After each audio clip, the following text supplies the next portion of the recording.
Good morning, good morning, good morning, good morning, and welcome to another edition of the Brothers of Legacy. I am your host, A.D. Walker, the pusher, the grower, the motivator. I appreciate you guys for being here. Happy Monday. We're going to have an amazing week. You know how we do. We're going to start off strong. I got a great, I'm going to say new friend in the building. My man, Mr. Thomas Cotton.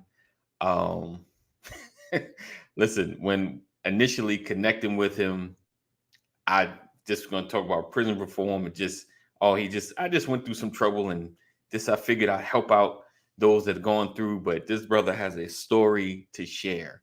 So what I need you guys to do is make sure you share, make sure you tagging other brothers to come in here. We're going to have a great conversation. I appreciate you guys always for rocking with us every single day, Monday through Friday at 9 a.m. Eastern Standard Time. You know how we do. This is going to be a great conversation. Again, make sure you share, stay connected. If you're not connected, make sure you are connecting 845 LWN to 84576, LWN to 84576. What up, Lisa in the building? I got your boy in the building. We're gonna have a great conversation. So you already know. Richard, good morning, sir. Well, I got you. Got you. Great post. Great post. All right. So hang tight, hold down. You know how we do. This is your opportunity to share. We'll be right back in about 2 minutes. 2 minutes. All right.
You're watching the Brothers of Legacy.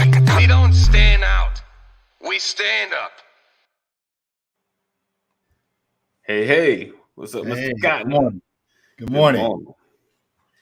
All right. Welcome. Thank you for being on the broadcast today. I appreciate you, man. Kind of known you for a little while, from a distance, From a over distance. Zoom. Yeah. Yep. Over Zoom.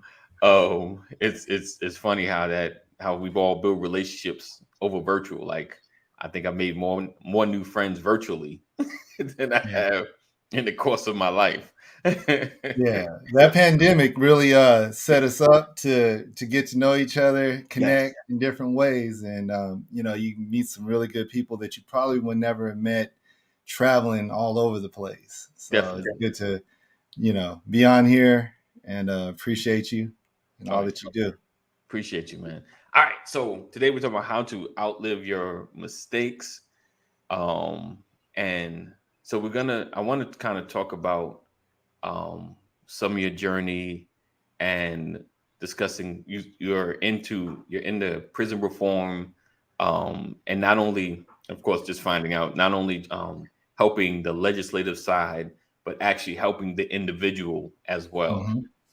to get out of that headspace, to get out of that space where they're blaming the system and they're stuck in that space where it's woe is me, as opposed to learning to turn it all the way around, like to get free physically and to get free mentally. Um, and so what my first thing is, what is it like to achieve that space of freedom? What is it like to not blame? Were you a system blamer? Did you blame everybody kind of thing? Absolutely. I mean, just the justification of doing all the things I've done in the past, and we'll talk about, Yeah. you know, that all was system based. You know, if I don't do it, someone else is going to do it. You know, the man, whatever it may be. You know, I had all the lingo to justify what I was doing. You know, we got to find out. You know, and it's true. There's a lot of different things that kind of hold people down, oppress you, and different other things. And so, I'm not saying that that stuff is not real, but at the same time, there's other stuff that's real. And Right. you know, Right. so I just focused on the things that were real in that moment for my life. Right. Okay. Yeah. Okay. And then, you know, once I got to the system, the first time I was arrested was for armed robbery. And when I, you know, finished that time up, I felt like my life was over. That was it, you know. And yeah, that picture right there. When I, you know, I was 18 years old at that time, and you know, I just felt like life was over. There's no opportunities, no chances, no anything that's going to happen. Right. And so, you know, I made the decisions based upon that. You know, the second time I got arrested, which was a much bigger deal, and Right. spent a lot more time in prison. Um, for me, it was there's no other option but to change. Right. And I told myself I was 22 years old when I went to prison. 22 years old, 1 month, 4 days, and I said to myself, I'm going to give myself 22 years, 1 month, 4 days doing the right thing, and let me see what happens. Right. Because doing the things that I've done these first 22 years, 1 month, 4 days led me here. Right. So yeah, Right. it was, you know, a lot of different things that I had to overcome, but it was literally undoing all that I've learned to Right. relearn something else. Mm. Wow. So all that you've done to relearn something else. Now Yeah. let me ask you this, because we listen. I'm gonna just warn y'all. We're gonna see this gentleman several times because there's so many intricacies to his story. But to relearn, were you positioning yourself to change, or were you kind of felt like, did you, like, we have those moments where we're like, man, it's Mhm. got to be more than Right. this, you know Yeah. like, did you always kind of feel that, or were you kind of like, this is it, this is life, there's not much else? Um, I'll speak for myself personally and the Yeah. things that I've learned since then. Personally, I never wanted to be where I was at. I Wow. never really wanted to be involved with that. But you know, when you have to do what you have to do, Right. all right, we Right. don't not that way. Let me say it the way we really say it. When you got to do what you got to do, you know, Right. um, and you just do what you feel like is necessary, right? Definitely. And so for me, everything that I did, I thought was right. You Okay. couldn't tell me it was wrong, right? So Mm. I didn't really want to do it, but at the same time, that was the option. You know, Right. that was the option that was in my mind. Positioning myself to do the right things. First time I went to got arrested and went to jail. I told myself I never want to come back here again. Like it's Right. the worst experience ever.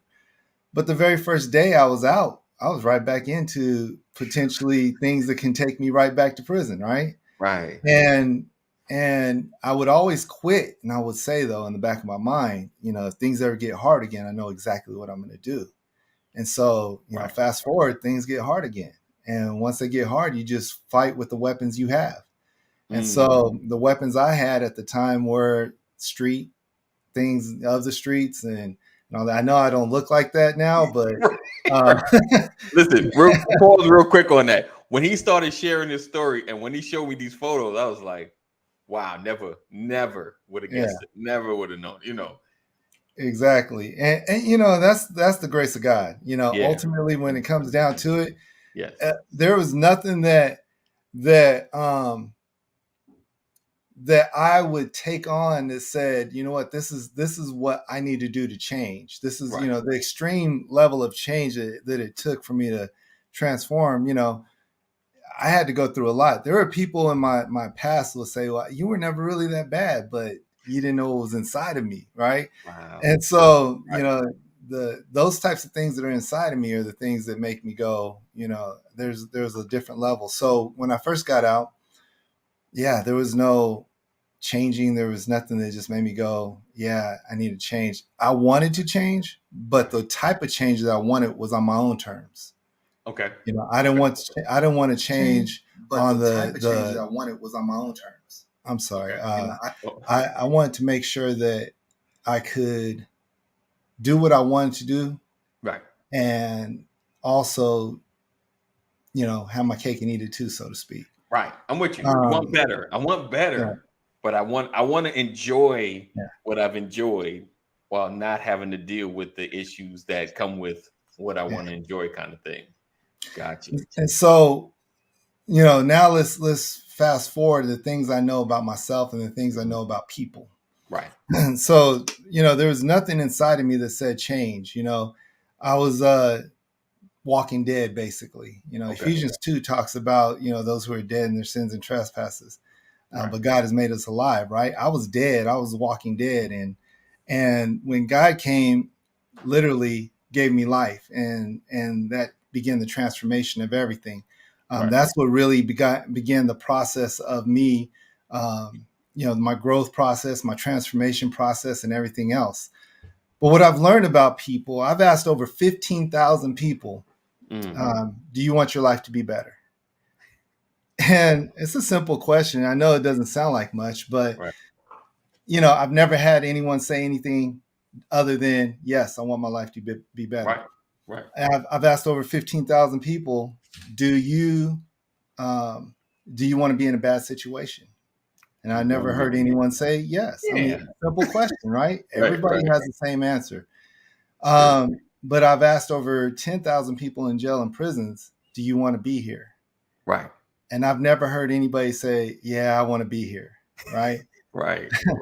So, I mean, there's 3 questions I've asked in life where I've gotten the same exact answer straight across the board, 100% same answer.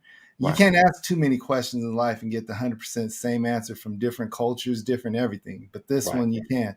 So, for me, I started recognizing that the desire for a better life is in all of us. But sometimes the way we go about trying to get there causes most of our problems. Right. And so, when we start to think about, like, for me, I wanted a better life, but the way I was going about trying to get there was actually hurting me versus helping me. And so when we start to recognize, like, human nature and different other things, we all want a better life. The how is the problem. How do we get there? How do we transform from where we were to where we are? How do we let go of everything that's been in our past to build our future? Sometimes it might be a simple perspective. For me, I was 22 years old when I went to prison last, right? And I was like, well, if I live to be 88 years old, I still got 66 years to go. Why would I let this first 22 dictate the next 66? It doesn't make any sense. Right. So, that's kind of where the, a lot of the process began, was just that understanding. The Bible says, get wisdom and all that, get an understanding. Definitely. So, that's really a lot of where the process began. Wow. That's deep. So I'm gonna bring Pastor, he's in the building, bring him on real quick. and then I got 1,000 more questions. Hold on. Mhm. Morning. Happy Monday. Good Mr. morning. Cotton, how Good you doing, morning. sir? Good to see you. Yes, So this is absolutely. another person that I've known from afar, and we got a mutual. I'll call her a mutual family member Oh because yeah. Yes. he's more than Yeah. just a friend. So, Yes.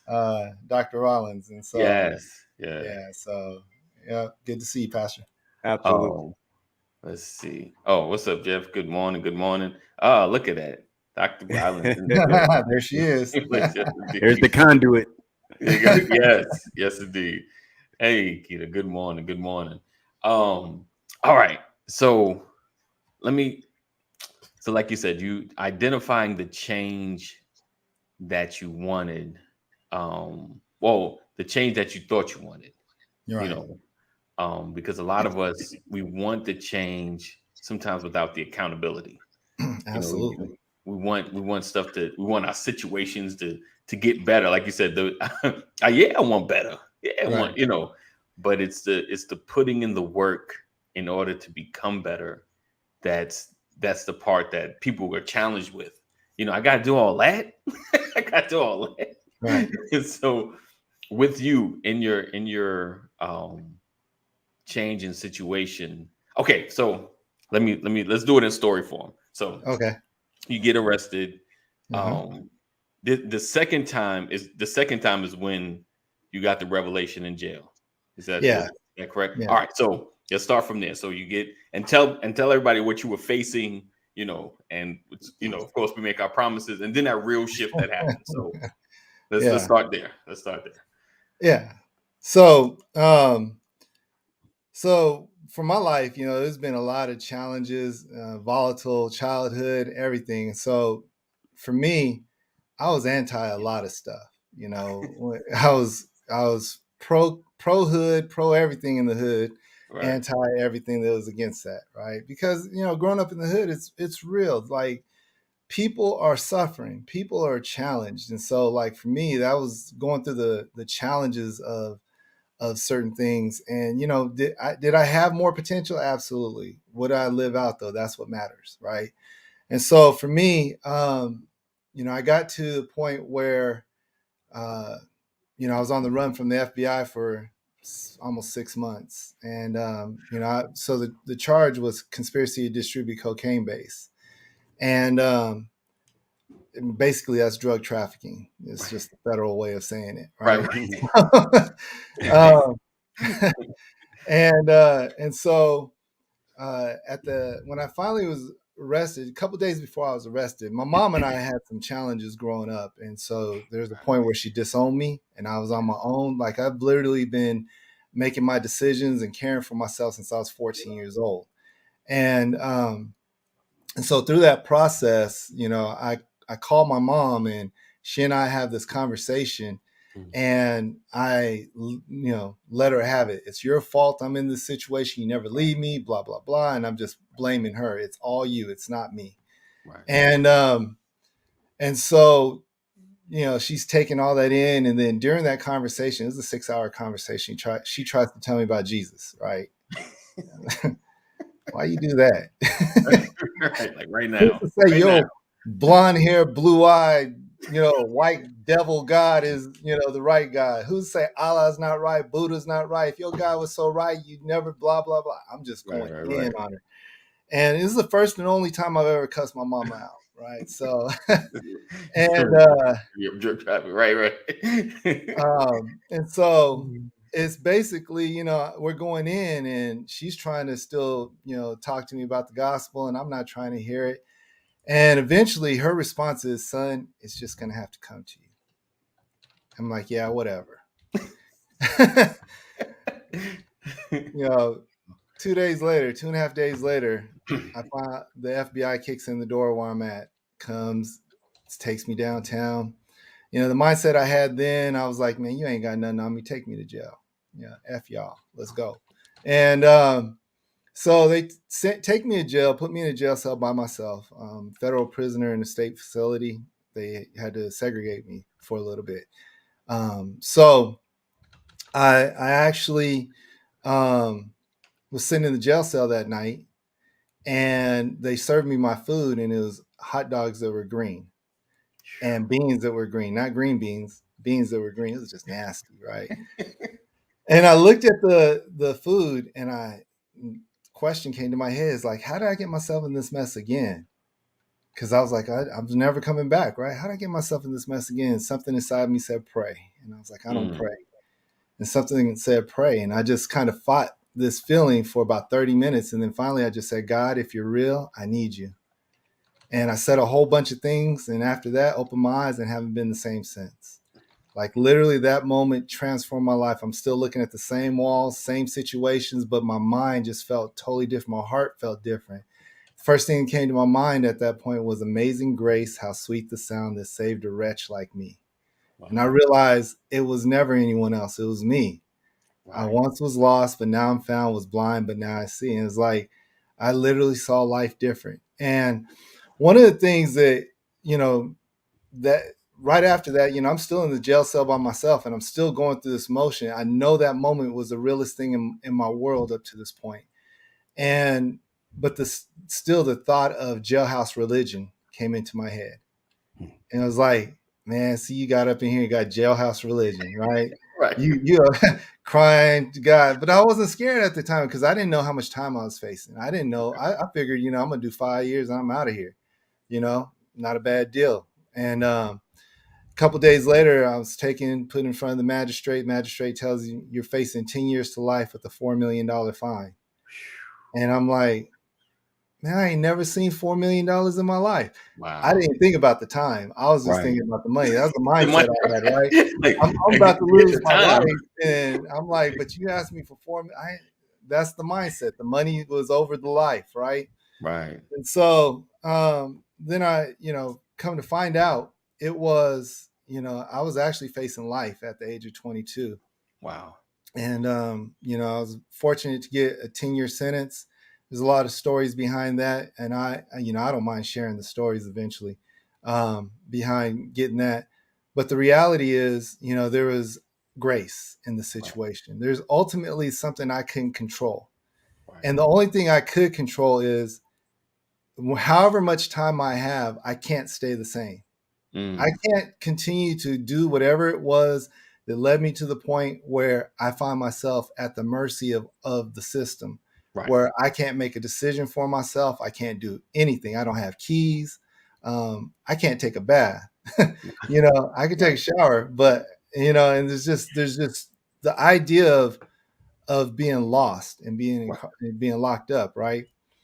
And I'm just going to throw this out there. We'll talk about this later. But then I realized one thing, that the worst prison I was in wasn't physical. It was spiritual and mental and emotional. And all those prisons that we put ourselves in, like we box ourselves into a certain place where this is the way I have to be in a certain situation, and not recognizing that God is always in control. Right. So all we have to do is be trusting, be faithful, and believe. And that's really where the whole transformation, even to this point, I don't know how I got here. Right. I just know that I trusted. That's it. And through the process, redemption took place. Right. That's good. That's good. I think being able to see, even in the midst of your situation, like, I think it's when you begin to see the possibilities, because what got you there was not seeing the possibilities. Like, all I can do, this is all I got. I got to do it this way. There's no other way for me to make it. There's no other way to me to profit any money unless I do this particular thing. That in itself is powerful, just to be able to, God opens up the possibility, there's a possibility to do something different, and I think a lot of us get stuck in that space, but we're going to dig into the prison of the mind and the spirit. Pastor, did you want to share something? No, I love hearing the story and the testimony, and thank you for sharing, Brother Cotton. We truly appreciate it. I always feel like in my life, there was a bottom that I hit. The revelation of better things to come only become attractive when you become tired of what you're dealing with. So everybody has to hit a bottom. and that bottom triggers change, right? That change that says I'm not going backwards. I have far too much ahead of me than to exist like this. And what I say to people is everybody has a bottom, and some bottoms are lower than others, right? And so when you like, what is it you talk about that, you know, the prison ministry or prison faith or whatever, prison theology, and that's real. People look at it like that. You know, it's one thing to come to know something in prison because you have a desire to get out, Right. but it's another thing to actually be converted, Right. Yes. to be transformed, Yes. right? That's And true. that comes from a bottom, and recognizing there's something better. So what specifically is the bottom? Because I can tell you what mine was, Right. but what was your bottom? Because you said $4 million. Wow, I was thinking more about the money than the time. So to me, neither one of those was the bottom. Right. So interesting thing is when my conversion took place, I didn't feel like I was at total bottom. I just felt like I was in a bad place. Right. And just being in the bad place because of the food tray. It wasn't because I was locked up. It was looking at this food and asking the question, how did I get myself in this mess again? Right. I think this, and this is something just my personal opinion that I hold on to since then. You ask the right questions, you get the right answers. And the right question was, how did I get myself in this mess again? It was that I got myself in this mess again. And it wasn't that, you know, it wasn't someone else. It was my decisions. It was my choices. It was my actions that got me into this mess again.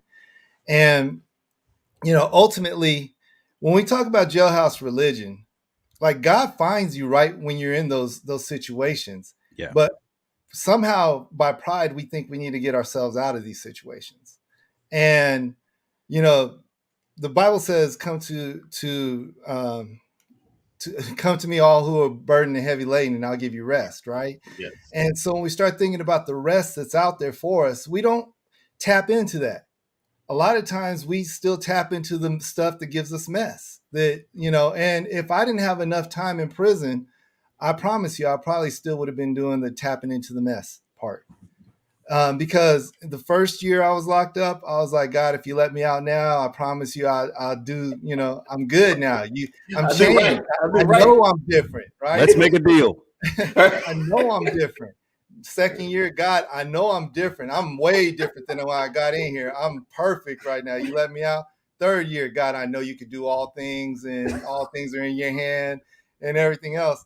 And I realized that every single day, the day I was released, I realized something. I needed every single day, every single moment in that situation to help me recognize that I wasn't good, because I was still holding on to certain things. And until I could just trust God with my life totally, you know, and again, we all make mistakes, but for the most part, to the point where even when I got out of prison, a friend of mine, she said, man, how did you go from, she met me while I was in prison. Okay. And when I got out, she's like, how did you transition from in there to out seamlessly as you did? Like you're the same person. And it's because walking by faith out there was exactly the same thing I had to do out here. Yeah. It was walk by faith. If I'm gonna, you know, trust the Lord with my life there, then I have to trust the Lord with my life here. It's no longer me going, you know, I got to do it, and this is the way it has to be done. So, yeah. Oh, this is a good question. Ephraim asked, who challenged you more on your conversion experience today, outsiders or something in your head? Oh, it's always the word. But I allow people into my life. And so if I have a lot of people that I trust, that can always challenge me. Okay. See, one of the things that about me is I don't have this pride in trying to be right about things. Right. I'm trying to get it right just like everybody else. And so when people challenge me, you know, regarding conversion or different other things, like if you can show me where I'm wrong, you can show me something, I have no problem.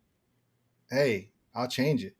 Right. because it's not my thing. But at the same time, I think that conversations need to be had around what's true and what's not. We got a lot of, even in churches, we got a lot of theology that's gone crazy, and if we can't come back to scripture about it, then that's a problem. But throughout my time of growth, because I didn't do all my growing in prison, there's a tremendous amount of growth that's taken place, that always takes place. I'm always allowing people to challenge me, to push me, to help me see a standard that's higher than what I can even think. Right. Right. And so it's a matter of really being able to grow in those situations. But I got people who hold me accountable, that can always pull me aside. It's the word that always challenges me. It is daily life and activity. Right. It's being mindful that, like, I'm no better than anybody else. I'm a sinner saved by grace, just like everybody else. And so it's important for a lot of for me to just really remember where I come from, and realize that they're not the enemy, that the enemy is actually attacking them. So I don't never get on the side of, well, why don't you just get your life together? Why don't you just do this?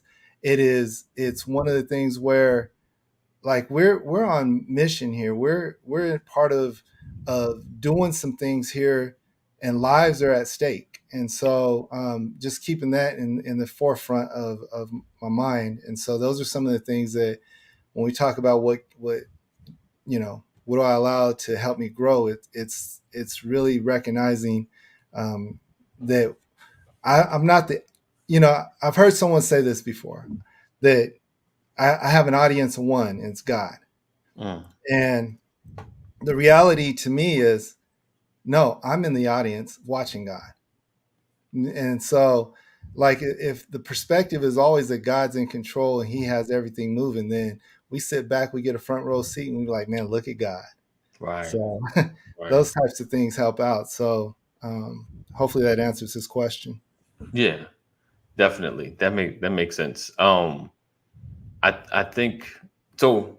We talk about, like, breaking out of that prison that all of us have probably experienced or have, and to put into perspective, what's your bottom? It broke up a little bit. Can you repeat that? Oh, not breaking up. Can you hear me now? Yeah, we can hear you now. Spectrum. Okay. This episode is brought to you by Spectrum. Oh man. Oh, so yeah. So we talk about our bottoms, right? And the bottom, like, what everybody's bottom is different. Yeah. I don't know. Like, in of course, perspective, does it always have to be a bottom? But I guess you really don't understand change until things aren't going the way you want them to go. Yeah. Like, life is not operating like why, or it's like, I feel like I'm going this way, but it keeps failing. Why do things keep going wrong? Or I feel like are going wrong. And looking for the change that's necessary or needed. And most of the times it's personal. Right. We need to make a personal shift, better decision making, things of that nature. So my question, what I'm getting to, and this for both you and Pastor as well.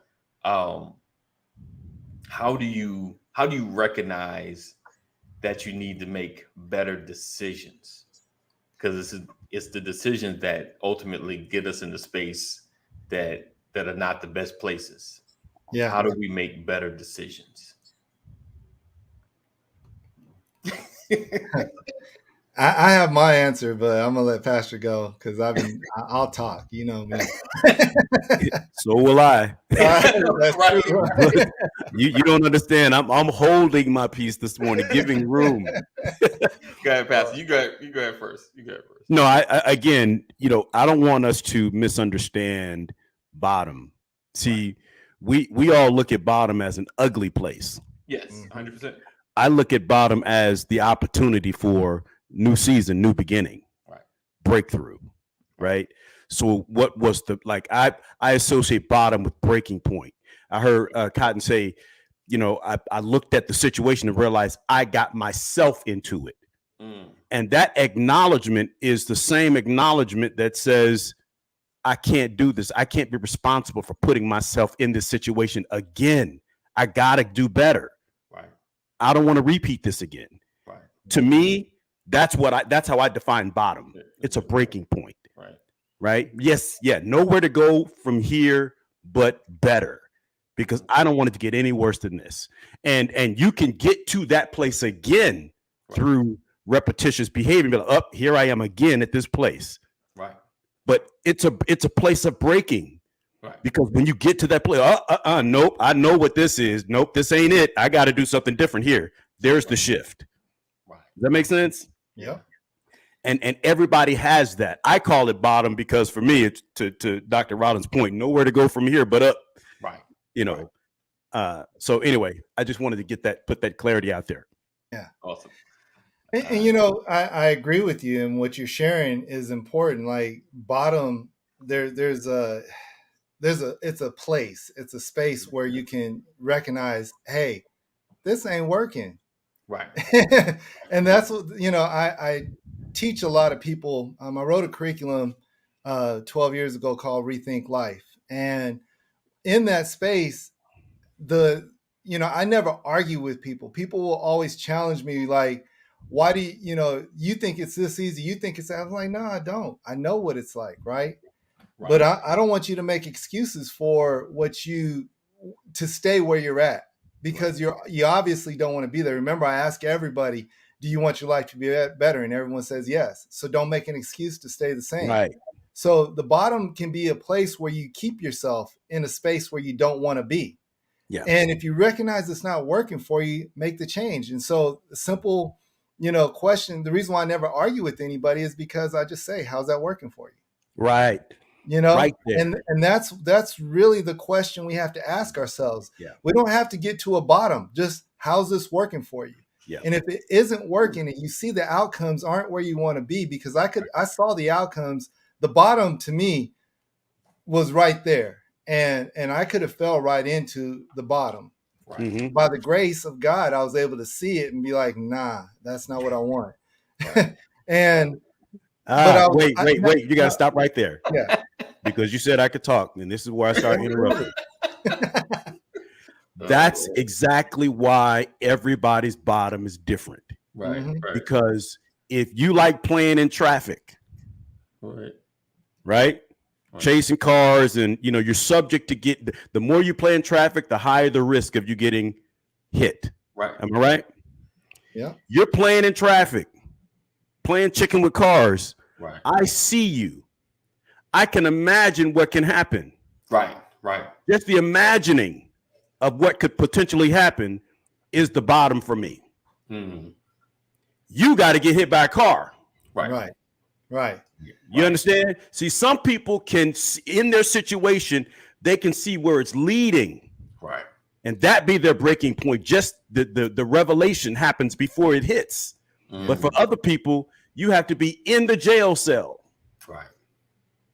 To recognize you need to change. And what happens when someone says, wow, but you make it look so easy.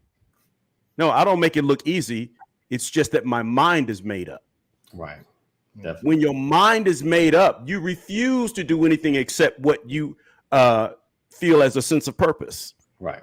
And that can look easy to someone who has not made the decision that my future is more valuable than what I'm doing right now. Right. Yeah. It's about your priorities. And interesting thing that you say that most people would think that I hit a bottom because I was in prison. Right. Right. I was in jail. I had no clue on how my life was going to go. The moment the guy came into my life, I didn't know how much time I was facing. I didn't know anything.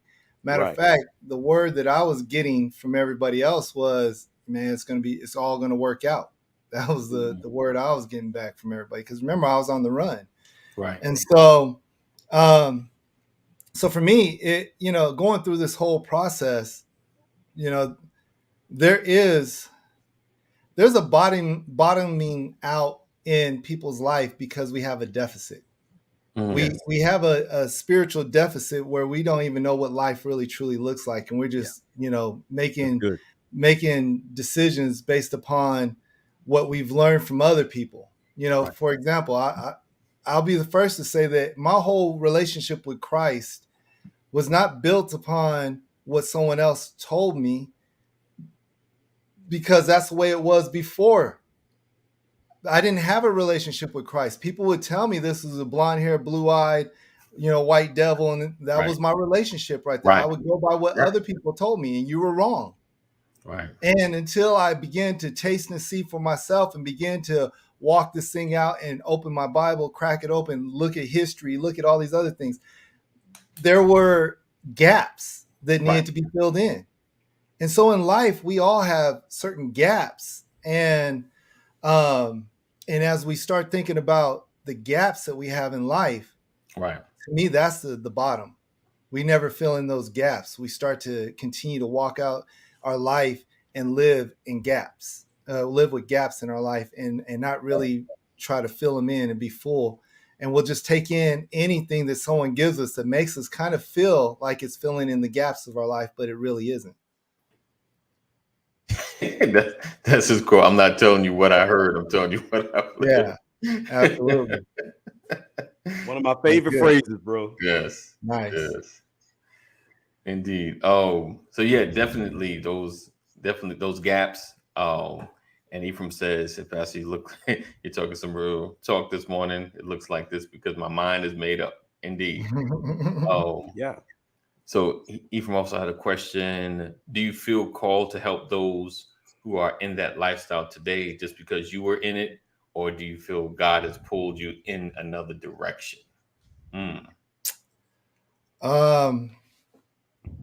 Do I feel called to help those people in that situation? Right. Because I was in it? Yeah. Yes. Okay. But I also am called to that space because biblically we're called to help those who are in prison and everything else, right? Yeah. And I also please don't start preaching. I don't have a way to give you an offering. And so, when we start thinking about, I mentioned prison. Prison is not just physical. We're called to those who are physically incarcerated. Right. But we also are called to those who are lost. And, we're called to so many. So in 2010, I started a nonprofit organization called Redemption and Advancement Alliance. And our mission is to disrupt the cycles of incarceration. Why? Because I have seen so many people. There's a person that's close to me who wrongly got a life sentence and never should have spent that much time or got a life sentence for what he did. And that really stuck with me the whole part of the process. He was on my case and certain things happened, and it always stuck with me. And so for me, I recognize that a lot of people do not realize what kind of system they're truly facing. Right. The system in America, when it comes, I'm just going to talk real now. When it comes to American prisons, it's never for you. Right. Period. And when I think about the system has never been for me. The system has never been something that really cared about those it incarcerates. Right. And so to help people to overcome some of the challenges they face in order to avoid the system that's out there trying to snatch up our people, I wrote the curriculum and started the nonprofit organization to disrupt the cycles of incarceration. We can try to turn the political ship, and that's one way we do it. But the reality is the quickest way to stop people from being incarcerated is to help people change. Everybody wants to change. I told you, the desire for a better life is in all of us. I believe this. And the other thing I believe is as long as a person has a heartbeat, there's an opportunity for redemption. Right. And so we have to begin to, pour into people other options. Potentially, I had so much so many things I could have done in life. But potential is one thing. Mhm. The what and the why we often know. It's the how we don't know. And that's what we have to begin to share with people, is how to make these things change, right? So I do give back in that sense. But then 2 years later, I planted a church in the South Atlanta area because I felt like there needed to be a place where people can see themselves as family in the kingdom, not just, coming in and being overlooked. It doesn't matter what you look like. People, I didn't want people to feel as if their sin was the very first thing that you saw. Mhm. Like, sin is evident sometimes on people, but the Right. reality is that's a person. That's a person that God loves still. And Right. so ultimately what drives me is that, you know, we are people and we make mistakes and we make bad decisions and we do different things, and the enemy will continue to beat us down until there's a light that literally takes a hold of our lives. And so, um, being able to share grace with people, being able to share what God's mercy looks like with people, that's what really drives me. Right. That's awesome. That's awesome. Um, and I liked how you shared, the sin is the first thing you kind of see, but it should not be the driving force in your relationship. We, like you said, we're in the redemptive business, bringing those to the one that redeemed us all. Yes. And that's huge. Well, I think for most people, though, AD, Yeah. and I won't say most, I'll say for a lot of people, we live a spiritual life of comparison. Right. Right. 100%. You're right. Sin is on us because the Bible says we're born in sin and shaped in iniquity. Right. Mhm. So it's on all of us until we're born again. And then we've just been saved. We Mhm. haven't been perfected. Right. There's a difference. And for some of us, it is, I'm glad I didn't go that far. Right. That's Yeah. the mindset. Right. And that's why you are more responsive to the stench of sin, Mhm. because it's a familiar smell. Right? Right. But when you're fully persuaded, when you have your mind made up, all you see is an opportunity for God. Mhm. Mhm. Right? Definitely. And that's what breaks most people down. They don't feel like they're in that safe space, so they return back. The Bible Right. says when the spirit goes out of a man, he goes seeking dry places, finding none, he returns home. Right. Right? And unless someone comes in broken and you've been there to provide them the nurturing and the safe space that they need, Yeah. when that spirit returns, they go right back. That's how you end up back in the same situation you were before, because you didn't find a safe space that was nurturing for your growth. Right. Mhm. And that's why Cotton is saying, I put this program out here. I launched this non-for-profit because Right. I want to make sure that people who've had similar experiences that I've had find a safe space, because it's hard to find. Right. Yeah. That's real talk. And so for us, we have to get better Yes. with empathy and understanding and love and support for those that had the courage to say, I'm broken, I Right. need help. Mhm. Because that's what they're saying when they walk in. I'm broken and I need help. I didn't Indeed. come in here for you to tell me how bad I looked. Right. I came here for you to say, I've been there too. Definitely. Just a quick pause. I posted on, at least you'll see it on YouTube and Facebook, pinned into the top are Thomas Cotton's ways to connect. His email is, and go to both Facebook pages, Redeem Advance, right? Yep. That's in And disruptive dialogue. and Disruptive Dialogue. That's his the podcast he has. So make sure you are part of both of those conversations. The Redeem Advance, he has a great curriculum, so definitely connect to him. It's about change. It's basically he's taken a lot of his transformation things he learned based on the studies and how to get you out of your kind of your stuck place, your prison, and to begin to work from your bottom up. Let's see. Jeff says a safe place is the environment, for the opportunity to change. Definitely. Absolutely. You know, it's interesting you brought the curriculum up because that's where I was going next. Because Let's go. it's perfect transition. But the curriculum I wrote is called Rethink Life, and it's based off of Romans 12 too. And it's, being transformed by the renewing of your mind, that you may prove what is that good and perfect and acceptable will of God. And so ultimately, when I started thinking about mindset, I didn't know all the stuff that you see behind me or anything else. I just knew that my mind had to change. Right. And I wrote Rethink Life, and it's biblically based, but it's reality based, because to me, the Bible is real and the principles are real. But it doesn't go in your face to where you can't apply it to your life from wherever you stand. Right. The main thing that it does also is it helps you see yourself and build relationship with the other person. Because to me, relationship is really one of the key elements of being able to walk with someone through their life. Right. They'll give you access if there's a relationship. Earlier in the comments, transparency was talked about. The curriculum requires you to be transparent. Right. It requires you to be transparent because everybody has some mess in their life, everybody. Right. And sometimes we just don't know how to share or how much of it to share. I don't need to share all my mess. Everybody knows I'm messy, right? We don't need to do that. We just have to have the understanding that we're not alone here. Right. And so Rethink Life is the one curriculum that I use to teach everywhere. There is a biblical version of Rethink Life. It's called On Path, because wide is the path to destruction that leads to destruction, narrow is the path that leads to life. Mm-hmm. And so how do we get on path to life? And so there is that other option that really connects with people.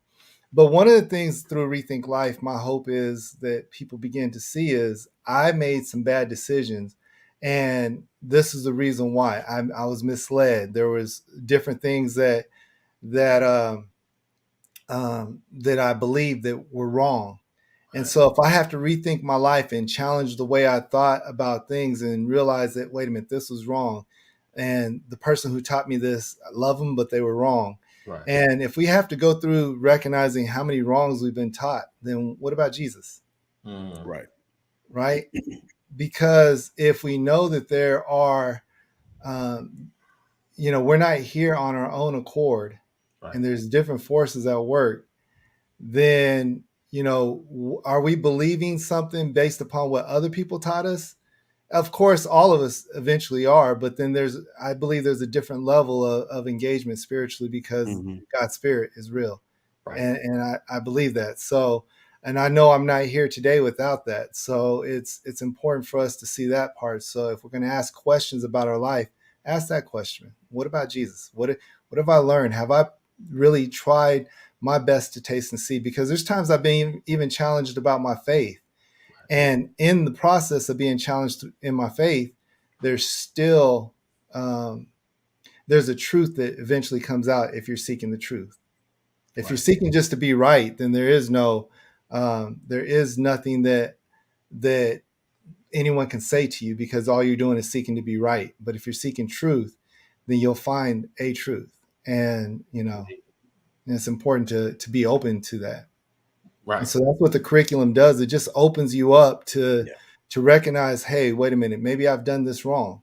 Right. And maybe I need to rethink some of my life. And then it just opens you up to learning and growing. And that's been part of my process. I don't, again, feel like I have everything. I'm open to learning. I'm 50 years old right now, and I just started my master's degree 8 weeks ago. That's awesome. Why? Because I'm open to learning some stuff. Right. That's good. That's good. That's good. Let me ask you this, and before we get ready to close out of here, and this one is going to be a little deeper, but what happens when I'm holding on, like you was holding on to some anger? You were kind of like mad at the world you were in. You're reactive to what you needed to do, and you didn't care, like, this is what I got to do to get what I need, and didn't care, that really weren't focused on the outcome.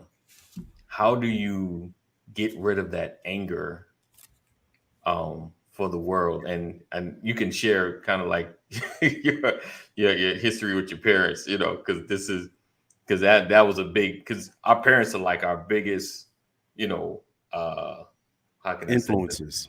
Yeah, biggest influence, our Mhm. biggest focus in the world, and our relationship with them shapes how we relate with everybody, you know.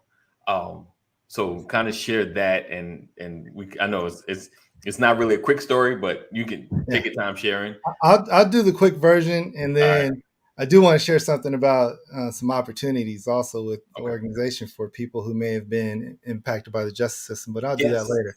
Yes. Kind of interesting that I keep this on my desk, and let's see if you guys can see. There it is. There you go. Try to understand rather Yeah. than be understood. Wow. Now you look at this little raggedy piece of paper with tape on it, Right. and you know how it looks, and it's Yeah. dusty and it's old. I wrote that down in 1997, Wow. and on that piece of paper. That piece of paper has been with me all those years, 25 years. And the reason why I wrote that down is because it is the foundation of the reason why I am able to overcome some things. I don't try to be understood as much as I try to understand. Right. And when I feel misunderstood, it does bother me still, right? Right. But there's a point of trying to gain understanding and clarity. So whenever I feel misunderstood, or if I feel like I'm in a certain place, Right. it's Yeah. it's turn it around and start to think Understand. understanding. How do I understand first, right? Yes. And then as we begin to start looking at the understanding, it clarifies things. So I told you when I was 14, my mom disowned me. So 2 weeks before that, my dad was stabbed by my stepmom, and he literally almost died. Right. So my dad at that point never fully recovered, Right. and I'm 14 years old. My mom disowns me. Why? Why do I have to go through all this? Right. And so here I am from 14, going through the some of the most important years of my life, trying to, with trauma, with pain, with all these other things that I got going on. And, being raised in the mid 80s in Southern California, there's a lot of madness going on at that time. And so, but I told you about the story with my mom and the conversation we had. The first opportunity I had to call somebody, I called my mom. Was after I was, that moment in the jail cell of receiving Jesus, I called my mom. Now, I knew at that point that there was some kind of forgiveness that had to take place. I just didn't know what it was. Right. I knew it, but I also knew that this was a real moment. And so, over time, I realized that there's a couple things that work here. Number one, I've never met my mom's family, and there's a reason why. My mom had a half black child, and she's Korean. And what happened to her when she told her parents, right? And so ultimately, a lot of times when we find ourselves hurt, we use the same weapons that we were hurt by with, and we bring out different things. And you and I were talking about, for example, if someone gets into a relationship, they really want to be in love, but they end up getting their feelings hurt. And as they keep getting their feelings hurt, they build walls, and these walls that they build, they turn around and start doing the same thing back to other people in relationships, right? And now it creates trauma all across the board. So I began to understand that about my mom. But the other thing I understood was this: if I would have had a child in the time that I was at the height of my madness, I would have probably disowned that child from the moment the woman told me, or the girl told me that she was pregnant by me. Because why? That was the culture and lifestyle I lived in. Yeah. And, it was trust no one. I can't trust, that's going to be my baby or whatever. And so what makes me any different from my mom? Nothing. We all have our own flaws. Now, me forgiving her never felt like I justified what she did. It doesn't feel that way. Okay. It's never justified. But what it made me do is it allowed me to unanchor myself from a situation in life and move forward. Right. See, unforgiveness anchors us down into a situation where we cannot move forward. And I tell people this, I heard this a long time ago, that unforgiveness is like you drinking poison and expecting someone else to die. Right. Yes. Right. And it's not going to happen. So we have to recognize that forgiveness is not for the other person. The forgiveness is mainly for us. and Yes. the other person gets to benefit from that forgiveness, such as Right. when God forgives us, it's not for God, it's for us, and we get to benefit from that forgiveness. And so, being able to understand that and really begin to understand people, understand my mom, understand myself, just the understanding that, I don't need you to understand me. I just need to begin to understand other things. And so, Yeah. that's how it came full circle with that. Awesome. Awesome. That was good. Yeah. Absolutely. That was good. Oh, because that, yeah, like we talked about earlier, the hurt people. Hmm. Yeah. That cycle of unforgiveness, and it leads to the bad decision making. It leads to the excuses. It leads to, well, I'm here because everyone else has shunned me, so this is just my life, Hmm. and never taking the accountability to see the opportunities or see the possibilities, because it's easier to be angry. It's always easy to just be Oh yeah. angry all the time, just angry. I'm mad. I'm mad at the world. And it's unfortunate. Like, I know people that they're stuck in that anger. I think they have more more angry days than they have happy days. But I think it's hard to be angry. Mm. I think so too. You got to hold on to it. Yeah. But if Anger you takes don't work. know any difference, if you don't know the difference, Woo. then Yeah. that just becomes a part of who you are. Yeah. Yeah. Yeah. Right. Because you don't care about the wear and tear. You don't think Right. about the consequences of your Right. anger, right? It's just the familiarity of it. It's what you're accustomed to. Hmm. Mm. Yeah. Would it be more of a protection? Is the anger a protection? It You is know, because It you is. don't have to deal with what makes you angry. You just angry, Right. right? Mhm. What I love about the Lord says, be angry and sin not. Right. But Right. undefined anger can bring calamity. Right. Yeah. Right. You don't know why you're mad.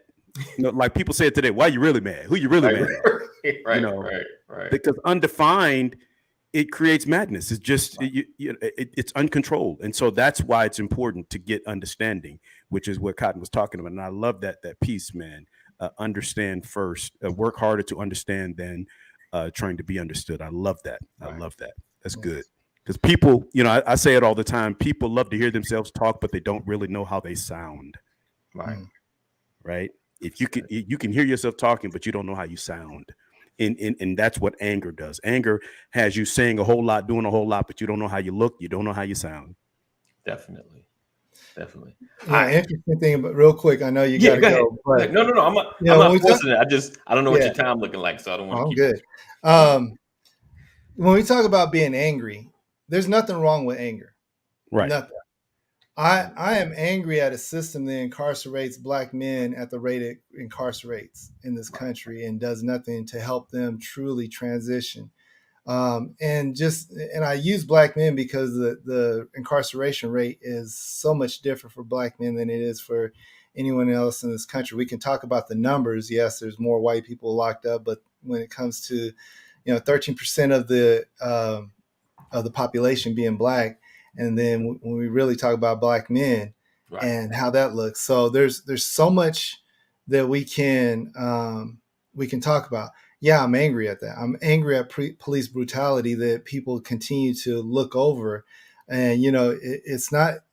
We can talk about, yeah, it's only a few bad apples. A few bad apples spoil the whole bunch. So get rid of the bad apples, and no one will be talking, right? Right. So Right. there's anger that I have there, but it doesn't consume me. It drives me to want to make a difference in life. It doesn't drive me to make me look at people in a negative way, because I also understand officers are taught certain things, right? I'm not Right. justifying what they do, but there's certain things that they've been indoctrinated with also. 100%. And so if we start to look at like the challenges, the anger fuels a lot of what I do to try to make a difference. So anger is fine. Right. It's when your anger is tearing things apart. That's a problem. Right. And it's unfortunate that a lot of people use anger not just tear others apart, but tear themselves apart too. Right. And that's just a way of life. Life has a way of hurting people to the point where anger is the only thing that they can use to find solace. Mhm. Like it backs people off of them. It gives them their space. And even then, they don't want to be there, but trying to figure out how to live through that is important. So, just want to share that, like, a lot of times we got to look at how life really crushes people, and being able to help them walk through that, to show some empathy. There was a gentleman one time, he was highly angry, cussing up a storm. People were afraid that he was just volatile. Right. And that he was just going to go crazy. And we're at an office, and he's in front where everybody is, guests and staff and everybody. And so I pull him aside to the room, like, hey, need you to come over here with me to this room. Right. And I just let him go, as angry as he wanted to be. Right. Now, did I think he could possibly do something? Yeah, but I think he just had a lot of hurt that he needed to get out. And that's what I was thinking. And once he got it out, I said, now what is that going to do for you if you keep doing all this out there? Right. How's this going to help you? Are you going to get what you need? Yeah. And just a simple question. You ask the right question, you get the right answer. Right. And he was like, no. Do you need something? Yes. Sit down. Let's talk about it. Right. That's good. This person became I don't know what they call him, but the client of the year for this organization I was working with. Eventually he found out that, he was off his medication. He had no support. Right. There's a lot of different other things going on personally for him at that point. We can't let anger be, the thing that drives us away from people. People use anger as a way of saying, I'm hurting in the area. Yeah. And, we can't all provide help to that person, but somehow we have to start planting seeds within that person that hopefully will grow to a certain point one day. So that's just all I want to say about that. Gotcha. Plant them seeds, guys.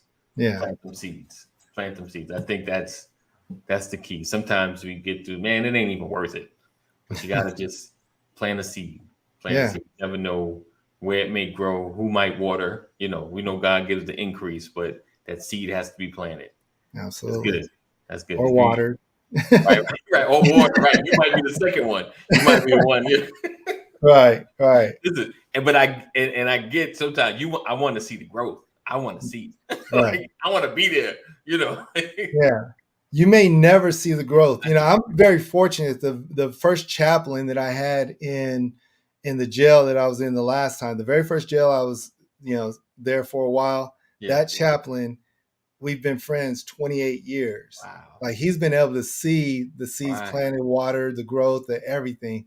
Like, we are still connected, not just know each other. We're connected. We spend time with each other. We talk to each other on the phone. And, sometimes you wish you can see that for everybody. And he often says that because as a chaplain, he gets to see a lot of people and minister to a lot of people, but he doesn't get to see all the time the person, the longevity that we have. And so it's good to see that, but you're not always going to be able to do that. Just know that, be faithful that, God's will be done. Yeah. Right. That's good. Awesome. That's good. Awesome. Yeah. All right, guys. So I appreciate you, Thomas, for being here, man, and sharing. Just want to share this thing about our organization. We have a technology program that we're beginning for people who have to work, have to take care of the family, especially like fathers. We connected through the Fathers Network. And so if anyone's interested in developing a technology background career, we have a foundational program that will allow you to engage that. And so, there's a couple little things we have to do, but if you go to our website and you'll see on there, DART, DARTT, stands for Dreams Are Realized Through Technology. And you can register there. We'll reach back out to you, get you set up. You'll go, if you have not attended our Rethink Life class, that's the only prerequisite.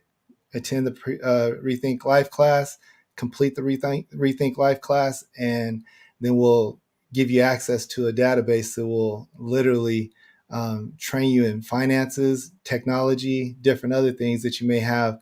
If you want to be a public speaker, all these other things, but technology is the thing that we really want to focus in on. Is this under the redeemevents.org? Yes, okay. It is. I'm gonna let me make sure I put that up. Let's see. Hold on this. And I put it in the chat, guys, so you can click it as well. I'm gonna put it up here. There you go. All right, cool. Yeah, so make sure you guys connect with. Obviously, it's a plethora of resources. I'm definitely going to share this out some more to other men that I'm connected with. But let's see, his proud little sis over here. Yes, indeed. Yeah. No idea, right? Appreciate you, Dr. Rollins. You are bringing it all together. Shout out to you. Shout out to you. Exactly. All right, So I'm grateful for this time, though. Honestly. awesome. We appreciate thank you, brother. for coming on. Yeah, man. This Yeah. means a lot. This means a lot. This would not be the last time you see Mr. Cotton. We have so much more to share and the depth of change in our lives. So I appreciate him being on. I'm loving this. This is was that old saying? This makes my heart glad. It's just brothers are coming together and building. Appreciate you, Jeff. All right, so make sure you're sharing, of course, tagging other people. They can watch it on replay. We look forward to seeing you guys tomorrow. Same time, same channel. Hey, Thomas, don't go anywhere because I know everyone always leaves once we end. Don't just give me a second. Just give me a second. Oh no, I'm good. So 988. If you're having a mental health crisis, you or someone you love, make sure you dial 988. Continue to be safe. Like I say, Georgia. And I think North Carolina now, early voting. Make sure you get out and vote. If you're wondering why you should vote, it's important. On a ballot here in Henry County, or at least my area, they're voting on from the governor on down, should they lose their pay if they are indicted under a felony?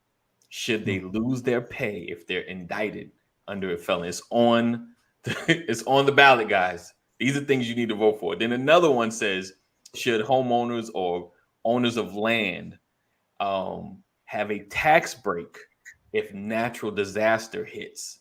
It's on the ballot, guys. It's on the ballot, at least here in my district, Henry County. So if you're wondering why you should vote, I know you don't like the candidates. I know, got to choose somebody. I know, unfortunately, less of two evil. Like, I don't like him, but he's dumb. So you got to choose. But there's the initiatives, guys. This is how things become legal. This is how taxes are raised. This is how money is spent. They come ask you, say, hey, do you think we should spend money on this? This is your opportunity. All right.